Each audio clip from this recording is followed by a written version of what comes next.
Good morning, you guys. Today we are going to complete the orange and the red day of our DGP sentence. We'll just knock both of those days out since we're not going to be here next week. So starting with the orange day, we have to identify clauses, the sentence type, the sentence purpose, and then rewrite it with correct capitalization and punctuation. So just like always, I find the clause for you. So our sentence this week, just like others, has one independent clause. So hopefully we've solidified it in our heads that if our sentence has one independent clause, it has to be a simple sentence, just simply by definition.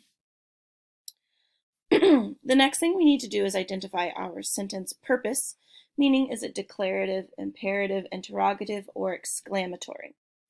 So if I look at our sentence, the brave pioneers traveled the Oregon Trail in wagons. It's not asking a question, so it can't be interrogative. It's not giving a demand, so it can't be imperative. That just leaves declarative or exclamatory. Now, I don't know about you guys, but this does not seem like a sentence I would be exclaiming.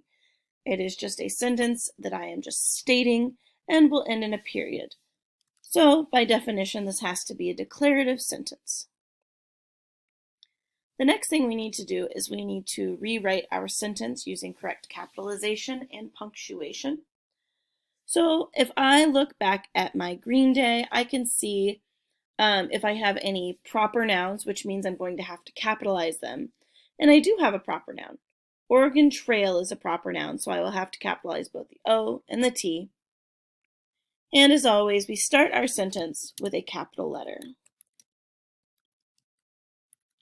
But other than that, there are no other words that I need to capitalize. And since we said, wow, my throat today. And since we said that this was a declarative sentence, means it's going to have to end in a period.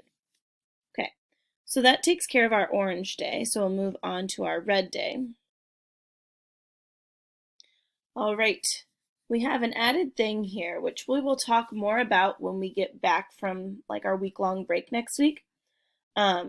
Not only do we need to find the subject and the predicate, I think we're going to start integrating finding something called the direct object. But I believe on your DGP sheet, I think it's already filled in. Shoot, would have been a good time to white that out since it's kind of corresponding with where we're at with our parts of speech.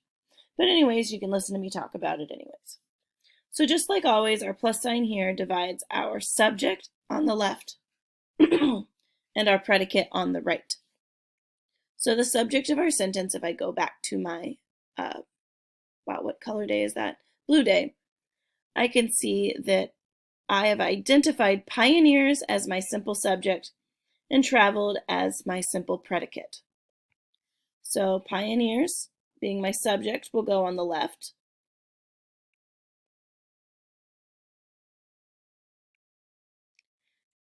Traveled, being my predicate, is going to go on the right. And then a direct object is the object that is receiving the action.